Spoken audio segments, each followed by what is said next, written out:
더욱이 자신도 불법에 가담했음을 인정하고 책임을 감수하며 사실 그대로 증언하는 용기와 그 진술에는 힘이 있습니다. 용기 있는 진술이 이 사건 탄핵 심판에서 사실 인정의 기초가 되었으면 합니다. 그리고 군대를 내란의 도구로 삼은 군 통수권자에게는 책임을 물어 파면해야 합니다. 저는 피천구인이 이번 비상계엄으로 대한민국 군대에 끼친 해악에 대해 말씀드리려고 합니다. 2022년 6월 24일 피천구인은 6.25 참전용사를 초청하여 메달을 수여했습니다. 그 메달의 이름은 평화의 사도 메달이었습니다. 우리가 군인을 평화의 사도라고 불러야 하는 이유는 이들에게 부여된 최고의 의무가 바로 평화를 지키는 일이기 때문입니다. 설령 전쟁에 참여하더라도 군인의 행위는 궁극적으로 평화를 위한 수단이어야 합니다. 그러나 참전용사의 목에 평화의 사도 메달을 걸어주던 피천구인은 2년 뒤 군인들을 내란의 현장으로 내몰았습니다. 평화 대신에 분열과 혼란의 소용돌이 속으로 밀어넣었습니다. 30명의 군인이 내란과 직권남용으로 수사 대상이 되었습니다.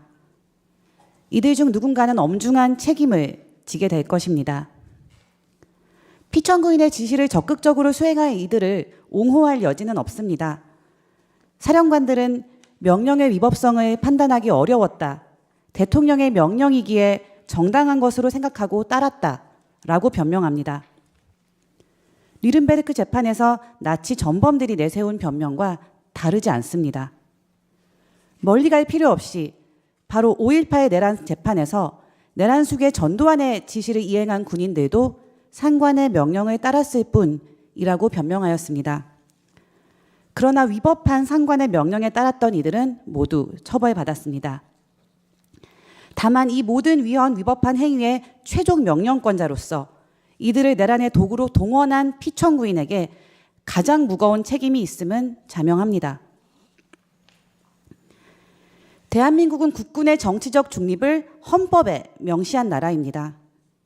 우리 헌정사에서 다시는 군의 정치 개입과 군부 독재의 아픈 역사를 되풀이하지 않겠다는 의지의 천명입니다. 그러나 피천구인은 87년 헌법 이후 40년 가까이 지켜온 문민 통제와 국군의 정치적 중립 원칙을 무참히 훼손하였습니다. 국민을 위한 군대를 한 개인의 정치적 목적에 이용된 사병으로 전락시켰습니다. 불과 몇 년 전 기무사를 해체하고도 국군은 또다시 정치 개입의 역사와 단절하지 못했다는 불명예를 안게 되었습니다. 국민들이 군의 정치적 중립은 물론 국가 안보에 대한 군의 헌신마저 불신하게 될까 우려스럽습니다. 이러한 불신은 자유민주주의 공화국의 토대를 위태롭게 합니다. 피천구인이 끼친 해악은 이뿐만이 아닙니다. 비상계엄 이후 이달 3일까지 52명의 특전부사관이 전역을 신청했습니다. 전년도 같은 기간에 비해 3배 이상 늘어난 숫자입니다. 숙련된 군 간부의 이탈은 군대가 또다시 내란의 주역이 되었다는 자괴감이나 비상계엄 이후 군대에 가해진 사회적 비난과도 무관하지 않을 것입니다. 양병 10년, 용병 1일이라는 말처럼 군인은 언제 있을지 모르는 한 번의 위기 상황을 대비하기 위해 긴 시간 피나는 각고의 노력과 훈련을 통해 양성되는 사람들입니다. 군인은 대한민국의 자유와 독립을 보전하고 국토를 방위하며 국민의 생명과 재산을 보호하고 나아가 국제 평화의 유지에 이바지함을 그 사명으로 삼고 있으며 충성과 성실, 정직과 청렴의 의무를 집니다. 이런 소명과 헌신을 담보로 국민은 세금을 기꺼이 지불하는 것입니다. 그러나 피천구인의 위헌 위법한 비상계엄은 동원된 군인들 개개인의 삶을 송두리째 파괴했을 뿐만 아니라 국가가 키워낸 소중한 인적 자원을 무용지물로 만들었습니다. 숙련되고 충성된 지휘관을 다시 양성하고 군에 대한 신뢰를 회복하기까지 우리 사회는 또다시 많은 시간과 비용을 치러야 할 것입니다. 이에 대해 군 통수권자인 피천구인은 이제까지 한 번도 진심 어린 사과와 용서를 빌지 않았습니다.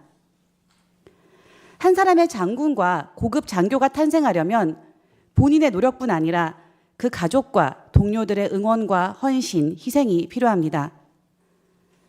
이번 비상계엄에 동원된 군인의 가족과 동료들은 결코 치유하기 어려운 자괴감으로 괴로워하고 있을 것이 분명합니다.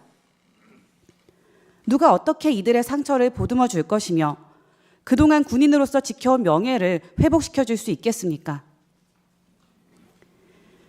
군인이 추구하는 최고의 덕목은 용기이고 용기에 대한 최고의 보상은 명예입니다. 이 사건 심판정에서 우리가 목도한 군인의 용기를 보호하고 존중하는 것이 명예 회복의 시작이 아닐까 합니다. 계엄 상황에서 모든 군인이 위법한 명령에 맹목적으로 복종하지는 않았던 것으로 보입니다. 소극적인 비협조나 주저함이었다 해도 피천구인의 비상계엄이 초래할 수도 있었던 더 큰 참상을 막은 것은 대단한 영웅적 행동이 아니라 상식과 양심에 따른 작은 용기들이었습니다. 나아가 위법한 명령을 거부하는 것이 용기가 필요한 결단이 아니라 당연한 군인의 권리이자 의무가 될 때 대한민국 군대는 비로소 권력자의 사병이 아니라 제복을 입은 민주 시민으로서 명예를 되찾을 수 있을 것입니다. 또한 일어난 일을 진실 그대로 증언하는 것도 용기입니다. 사령관들이 입을 닫아 감추려고 했던 그날의 진상은 그 부하들의 입을 통해 드러났습니다. 더욱이 자신도 불법에 가담했음을 인정하고 책임을 감수하며 사실 그대로 증언하는 용기와 그 진술에는 힘이 있습니다. 용기 있는 진술이 이 사건 탄핵 심판에서 사실 인정의 기초가 되었으면 합니다. 그리고 군대를 내란의 도구로 삼은 군 통수권자에게는 책임을 물어 파면해야 합니다. 피천구인이 군 통수권자의 지위에 있는 한 군의 정치적 중립과 명예회복은 불가능합니다. 피천구인의 지시를 따르지 않았던 군인은 보호될 수 없을 것입니다. 피천구인을 파면하는 헌법재판소의 결정이 피천구인이 무너뜨린 군의 정치적 중립, 훼손된 군의 명예, 손상된 신뢰를 회복하고 군인과 그 가족들이 받은 상처를 치유하는 첫걸음이 되리라고 믿습니다. 감사합니다. 더불어 오늘을 봅니다. 오케이 이재명.